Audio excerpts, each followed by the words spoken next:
when he go back in early. You know what I mean?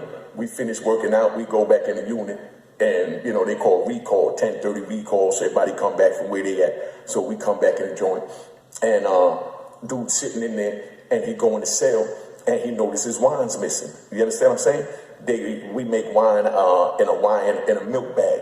You know what I mean? The milk bag that they serve milk in the crate early in the morning. They got these big, thick plastic bags that hold the smell in and it's strong. And it got a hose on it that, you know, you pick the little handle up and the milk drip out the thing. But when they done with it, they save the milk bag and they turn around and they sell the milk bag for like 5 big books of stamps because, you know what I mean? That's the bag to hold the brewery. So now, dude making little 5 gallons of wine in the joint. He come back from working out. He going his wine missing. He pissed off. So, you know, the police done took his wine. Y'all stay here and do whatever y'all do. You know what I mean? And I'm minding my business. So he go back up there and he asks his celly, yo, what's up? He asking people, do you see anybody go in my cell? They say, nah, ain't nobody been in your cell. You know, we ain't doing that. So the next thing you know, he figured out that it had to have been his cell.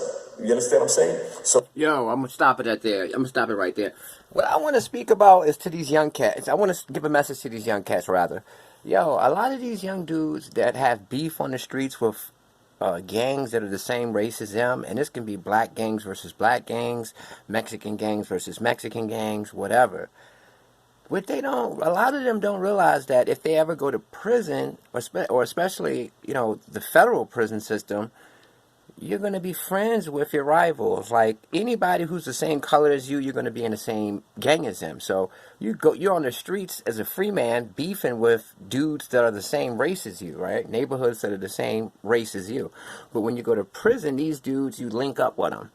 Because when you get to the federal prison, you have to be friends with everybody who's the same color as you because you're dealing with people from all over the world. And everybody groups up by race because you're in the federal system and the state system is locking up everybody in one geographical area, one region.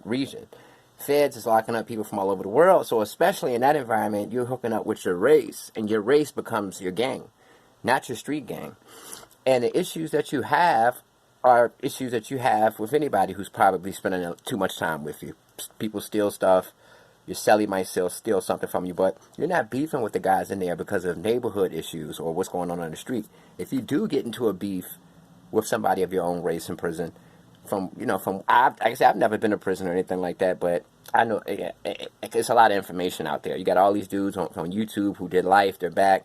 I know a lot of guys in real life who did life and came back, and they talk about their experiences, so I get it, you know.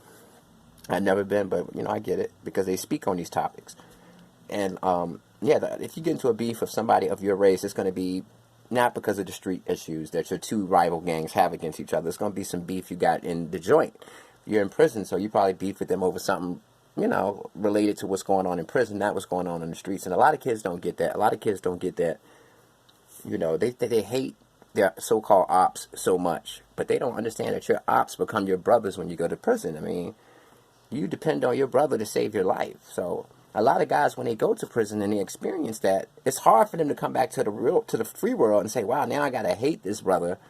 So, man, it's just crazy that guys who are locked up in prison have a better sense of peace, and they can create peace with each other better than the guys on the street. Some say it's because, well, the prison has the elite criminals in it. The top criminals, they're in jail, they're in prison, so of course it's a criminal world. They're gonna run it. The streets have a lot of loosey-goosey people, whatever. Some people feel like that.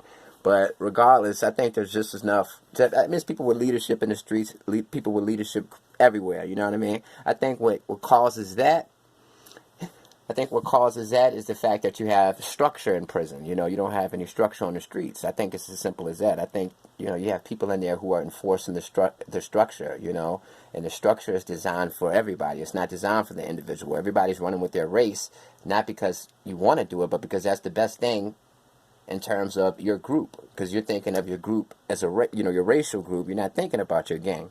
You understand what I'm saying? So the priorities are changing from where, you know, you're thinking about what's best for all of us so that we can stay safe and make it back home in one piece without being paralyzed or being severely injured or dying, you know? So that's the common goal. So it's amazing, man, that these dudes in prison can unite like that. But yeah, man, that clip comes from Unique. Unique actually tells a story about a guy who got stabbed and his organs started hanging out. He experienced all of this in the federal system. So I encourage you to check his channel out, man. He's seen a lot. He did a life sentence, and now he's back. You know, peace.